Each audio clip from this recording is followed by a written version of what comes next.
What's up? This is Liasha, and you are watching Cosmic Quest.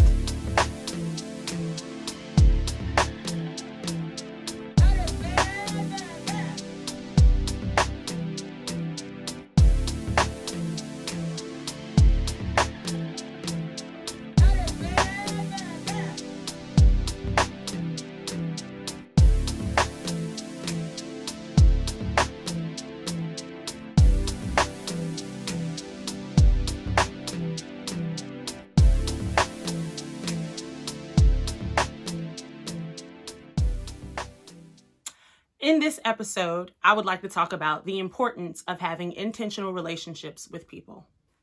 Setting your intentions simply means making a statement about what it is that you want and sticking to it. Building a contract with self in order to raise your vibrations. In this video, I'm going to define what it means to raise your vibrations, tell you why it is beneficial to have intentional relationships, and I'm going to give you 5 steps that I've created on my own to help ensure that your relationships are intentional. By the way, I am not a doctor. I am not a professional. I am not an expert. I just started meditating about, for real, about 8 months ago. I'm learning. I'm in the process of learning, and I'm here to share my experience with you guys because my plan for everyone is that we will all reach an inner peace so that we can have some outer peace because we need some peace in the world. So, what does raising your vibration mean? Everybody always says that. Oh, I need to raise my vibrations. Oh, I can feel your vibes. What does it mean to feel someone's vibe? You know how when someone walks into a room and immediately you can guess what kind of mood they're in? It's because their energy is vibrating. To raise your vibration means to raise the vibration of your personal energy, the energy of self, that inner being, raising the vibration so that it vibrates on a higher frequency. Let's think about the strings on a guitar or the piano. When you hit the lower notes, the lower strings vibrate slower on a lower frequency, and the higher notes vibrate faster on a higher frequency. Raising your vibration simply means raising the energy of self so that it vibrates on a higher frequency, that of a higher note. Oh, the dog. Highly vibrational people usually are always involved in some kind of project that inspires them. They're usually talking positively, and good things always seem to happen to them. Intentional relationships lead to clarity, honesty. You're on the same page, which allows you to trust the other person. You end up gaining respect and encouragement because you understand the dynamic of the relationship, which will lead to valuable experiences, which lead to joy. You're able to have a balance of healthy joy and enjoy the relationship that you have with this person. You have no time or energy wasted. You're able to set boundaries, even with a family member. Sometimes you have to set boundaries in order to respect the dynamic of the relationship. The opposite of having an intentional relationship can lead you to not paying attention to red flags, not knowing how you ended up here. You know how some people end up in situations and they're like, I have no idea how I got here.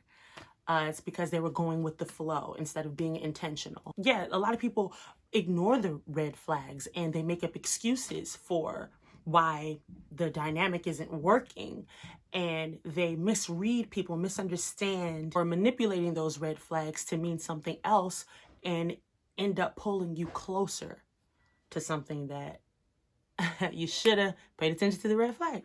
Those things are all low vibrational energies, and that is not what we want. All right, here are 5 steps to help you have intentional relationships. Number 1, listen to your intuition. Listen to your inner wisdom. Go with what your gut says. If your gut is telling you, I'm not trying to be next to this person, or I don't trust myself working at this particular job with this particular boss, or like go with what your gut is telling you. You know, you don't want to be that person that says, man, something told me not to do that. Or something told me to go this way, but I went that way. By then it's too late. My dogs. They always barking. 2, clear away the past. Release. Okay, do not hold on to grudges, past energies, things that you have heard about somebody, but you're not sure yourself. If there is something in the past that's really irking you that you really need the answer to in order to move forward, just simply go to that person straight up, you know, and say, hey, you know, I heard some things about this and it's making me uncomfortable. You know, can we please talk about it? And then you'll get your answer, you know, and you'll know whether or not you can move forward with this person or not. You know, release the past. You want to forgive people. You want to forgive yourself, even if you were done wrong. If someone did wrong to you, all you can do is forgive yourself for not having the information or the knowledge that you have now. Learning from your mistakes and just realizing, hey, I didn't know better. I didn't know then what I knew now. And all I can do is just be thankful for that experience because it taught me so much, and move forward. Okay? Start fresh. We need fresh, new energy. 3, what are you welcoming? What are you offering? What are you giving and taking? What is that balance between the relationship? How are the two of you helping each other move forward? There was a friend of mine that I grew up with playing basketball. Her name was Brittany.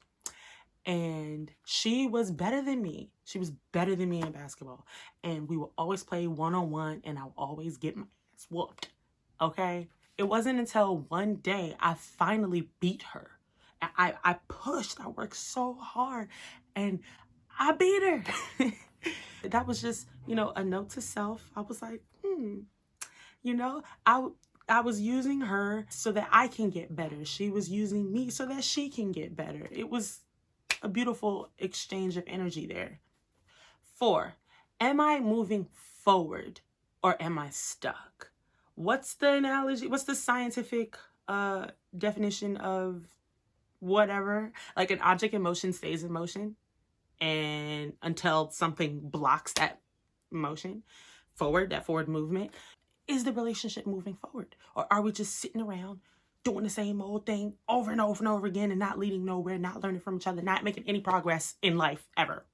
Okay, there was this guy who used to skate, and because I'm such a nice person, I ended up, you know, befriending him. And he would come into the circle, you know, and just try to give everybody else notes on how to skate. But we ain't never see him skate himself.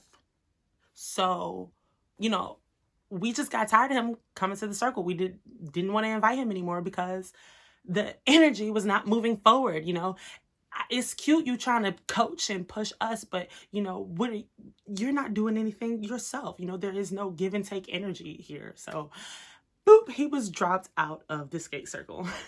5, again, you have to ask yourself, are we on the same page? Don't ask yourself, ask the partner. Ask the question. Bring clarity, okay? And there's a difference between asking a question and asking a question. Okay, so know that difference, and maybe I'll talk about that difference in a different video. Yeah, just go up to the person, make sure you're on the same page so that you are able to trust and encourage each other instead of having awkward energy. Nobody wants awkward energy. Awkward energy is stagnant energy. Stagnant energy is not welcome. And last but not least, all of these principles apply to yourself. In order to have an intentional relationship with someone else, you must have that relationship with yourself. These very same steps, these very same principles, you can apply them to yourself and ask yourself these questions. What am I offering myself? What am I learning from myself? Why am I doing this particular activity? What am I getting out of it? What brings me joy? Thanks again for watching, and I hope that you learned something today and that it will lead you to inner peace. So thank you so much for tuning in to Cosmic Quest, where I embark on my journey to peace and hope to take you with me.